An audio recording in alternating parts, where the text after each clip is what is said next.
இயேசு கிறிஸ்துவில் பிரியமுள்ள சகோதர சகோதரிகளே, அன்னையுடைய அன்பு பிள்ளைகளே, இயேசுவின் இனிய நாமத்தில் உங்கள் அனைவருக்கும் என் இனிய காலை வணக்கம். இன்று புதன்கிழமை, இன்றைய நாள் இனிய நாளாக ஆஸ்வதிக்கப்பட்ட நாளாக அமையட்டும். நீங்க எல்லாரும் நல்லா இருக்கணும். பிரியமான சகோதர சொல்லி, இன்று நாம் என்ன சாப்பிடுகிறோம் என்பது முக்கியமல்ல, நாம் என்ன பேசுகிறோம் என்பதை கவனிக்க வேண்டும். அதுதான் ஒரு மனிதனை தீட்டுப்படுத்தும் என்பதை ஆண்டவர் இந்த நாளில நற்செய்தியில ரத்தன சுருக்கமாக நமக்கு அறிவுறுத்துகிறார். பிரியமான சகோதர சொல்லி, ஒரு ஊரில் ஒரு நல்லவர் வாழ்ந்து வந்தார். அவர் மற்றவர்களுக்கும் நல்லதே நினைத்தார். எல்லாரும் நல்லா இருக்கணும் என்று நினைத்த ஒரு பெரியவர், எப்போதுமே நேர்மறை சிந்தனை கொண்டவர். மற்றவர்களும் நல்ல முறையிலே படிக்க வேண்டும், பொருளாதாரத்தில் முன்னேற வேண்டும், வாழ்க்கை தரம் உயர வேண்டும் என்று அவர் மிக மிக நல்லவராக வாழ்ந்து வந்தார். அவரை பார்த்த ஒருவர் அவரிடம் சென்று கேட்டாராம், ஐயா, நீங்க எவ்வளவு நல்லவராக இருக்கின்றீர்கள், இந்த ஊரே உங்களை போற்றுகின்றது, புகழ்கின்றது, நல்லவர் என்ற பட்டம் பெற்றிருக்கின்றீர்களே, இதெல்லாம் எப்படி சாத்தியம்? நானும் பல இடங்கள்ல பல சூழ்நிலைகள்ல நல்லவனாக வாழ முயற்சிக்கின்றேன், ஆனால் என்னால் முடியவில்லையே, என்ன காரணம் என்று கேட்டாராம். அதற்கு அந்த பெரியவர் கூறினார், இதோ தம்பி, நானும் இப்படித்தான் வாழ்ந்து வந்தேன். நம்மிடம் இரண்டு குணநலங்கள் உண்டு. ஒன்று விலங்கின் தன்மை, இரண்டாவது கடவுளின் தன்மை. நான் ஆரம்ப காலகட்டத்தில் விலங்குக்கு தீனி போட்டேன். என்னிடம் இருக்கக்கூடிய விலங்குக்கு நான் தீனி போட்டேன். கெட்டதை நினைப்பது, பழிவாங்க நினைப்பது, எதிர்மறை சிந்தனைகள் மற்றும் இவ்வாறாக நயவஞ்சகம், சூழ்ச்சி, எப்போது பார்த்தாலும் ஏதாவது ஒரு எதிர்மறை சிந்தனை கொண்டே நான் வாழ்ந்து வந்தேன். ஒரு காலகட்டம் வந்தது, என்னிடம் இருக்கக்கூடிய விலங்கை நான் பட்டினி போட்டு விட்டு என்னிடம் இருக்கக்கூடிய கடவுளுடைய தன்மைக்கு நான் தீனி போட ஆரம்பித்தேன். நல்லதே நினைத்தேன், நேர்மறை சிந்தனைகள் மட்டுமே என்னிடம் இருந்தன. எல்லாரும் நல்லா இருக்கணும், பழிவாங்க கூடாது, காழ்ப்புணர்ச்சி கொள்ளாது, பிறரை விமர்சிக்காது, பிறரை தீர்ப்பிடாத வாழ்க்கை வாழ வேண்டும் என்று நான் நினைத்தேன். அதன்படி வாழ்ந்து கொண்டிருக்கின்றேன். இதுதான் என்னுடைய வளர்ச்சிக்கும் எழுச்சிக்கும் புகழுக்கும் பாராட்டுக்கும் காரணம் என்று கூறினாராம். பிரியமான சகோதர சொல்லி, இன்றைய நாளிலும் கூட இன்றைய நற்செய்தியில ஆண்டவர் அதைத்தான் விளக்குகிறார். இதோ நாம் என்ன சாப்பிடுகிறோம், உண்கின்றோம் என்பது நம்மை தீட்டுப்படுத்தாது.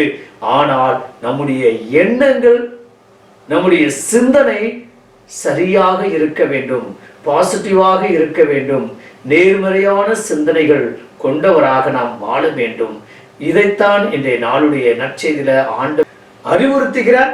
ஆகையால் அன்புமிக்கவர்களே, நிறைய நேரங்கள்ல இதுதான் தீட்டு, அதுதான் தீட்டு, இதை சாப்பிட்டா அதை சாப்பிட்டா, இந்த வீட்டுக்கு போனா அந்த வீட்டுக்கு போனா, இப்படி அப்படி என்று நமக்குள் வரை ஒரு வட்டத்தை போட்டுட்டு அங்க உட்கார்ந்துக்கிட்டு அங்க நின்றுகிட்டு நம்ம தீட்டை பத்தி நிறைய பேசுகிறோம். ஆண்டவரை பொறுத்தளவில் நம்முடைய உள்ளம், இந்த உள்ளத்திலிருந்து வரக்கூடிய வார்த்தைகள் ஒரு மனிதனை வாழ வைக்க வேண்டும், அவனை நிறைவுள்ளவராக மாற்ற வேண்டும், அவனை சந்தோஷப்படுத்த வேண்டும், அவன் மகிழ்ச்சி கொள்ள வேண்டும். அப்படிப்பட்ட வார்த்தை எங்கிருந்து வரும்? உள்ளம் தெளிவாக இருந்தால்தான் வெளியில் வரும். பிரியமான சகோதர சகோதரிகளே, இதோ சக்தியில் ஒன்றுமில்லை என்றால் அகப்பையில் என்ன வரும்? நாம் என்ன சமைக்கின்றோமோ அதைத்தானே நாமும் பரிமாற முடியும். நம்ம என்ன நினைக்கின்றோமோ அதுதான் உள்ளத்தின் நிறைவே வாய் பேசும் என்று கூறுவார்கள். நிறைய நேரங்கள்ல நம்ம நிறைய சூழ்நிலைகள்ல மற்றவங்களை காயப்படுத்துறோம், மற்றவங்களை தீர்ப்பிடுகிறோம், மற்றவங்களை அசிங்கமா பேசுறோம். இது இரண்டு நபர் சேருகின்ற இரண்டு பேர் பேசுகின்ற இடத்தில் மூன்றாவது நான்காவது நபர் இல்லாத நபரை பற்றி பேசுகிறோம். இவை அத்தனையும் எங்கிருந்து வருகிறது? நம்முடைய உள்ளத்தில் இருந்து வருகிறது. அப்ப நம்முடைய உள்ளம், நம்முடைய மனசு சுத்தமாக இருந்தால் எல்லாம் சுத்தமாகவே இருக்கும் என்பதுதான். அதற்காக இணைந்து ஜெபிப்போம். இன்றைய நாளில நம்மள்ட்ட இருக்கக்கூடிய அந்த விலங்கின் தன்மையை பட்டினி போடுவோம், கடவுளுடைய தன்மைக்கு முக்கியத்துவம் கொடுப்போம். கடவுளுடைய அந்த ஆசீர்வாதத்தை உணர்ந்து பார்ப்போம். கடவுளுடைய அந்த குணநலங்களை நாம் நினைத்து பார்ப்போம். ஆவியானவருடைய கொடைகளை நினைத்து பார்ப்போம். அத்தனையும் நினைத்து பார்ப்பது மட்டுமல்ல, அதை நாம் வெளிப்படுத்த வேண்டும். அது வெளி அடையாளமாக இருக்க வேண்டும். அப்படி என்றால் நம்முடைய எண்ணம் தெளிவாக இருக்க வேண்டும். எதை விதைக்கின்றோமோ அதையே அறுவடை செய்வோம். நாம் எண்ணம் போல வாழ்வு என்று சொல்வார்கள். நம்ம என்ன நினைக்கின்றோமோ அதுவாகத்தான் எல்லாம் மாறும். நாம் பாசிட்டிவாக நினைத்தால் அத்தனையும் பாசிட்டிவாக அமையும். நெகட்டிவாக நினைத்தால் அத்தனையும் நெகட்டிவாக எதிர்மறையாகவே மாறும். நாம் எதற்கு முக்கியத்துவம் கொடுக்கின்றோம் நினைத்து பார்த்து இணைந்து ஜெபிப்போமா? பரலோக தந்தையே இறைவா, இந்த இனிமையான நாளுக்காக உமக்கு நன்றி செலுத்துகிறோம் தகப்பனே. நிறைய நேரங்களில் எங்களை தீட்டுப்படுத்தக்கூடிய காரியங்கள், இந்த சமூக காரியங்கள், சமூக சிந்தனைகள் எத்தனையோ. ஆனா எங்க வாழ்க்கையும் எங்களுடைய எண்ணங்களையும் நாங்கள் சீர்தூக்கி பார்ப்பதில்லை. அதை நாங்கள் ஒரு கணம் நினைத்து பார்ப்பதில்லை. அப்பா தகப்பனே, மாறணும்.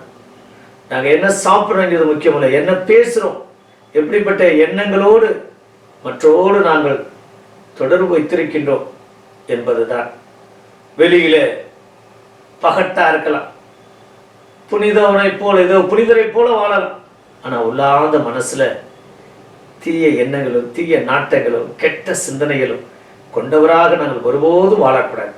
அப்படிப்பட்ட வல்லமை பாக்கியத்தையும் கொடுத்து நாங்கள் உமக்கு ஏற்ற பிள்ளைகளாக, இதோ உன்னுடைய தன்மையை அதிகமாக கொண்டவர்களாக, உமக்கு மட்டும் தீனி போட்டு வளர்க்கக்கூடிய வல்லமை பாக்கியத்தையும் கொடுக்கும்படி எங்கள் ஆண்டவராய் இயேசு கிறிஸ்துவின் நாமத்தில் ஜெபிக்கிறோம் நல்ல பிதாவே, ஆமென்.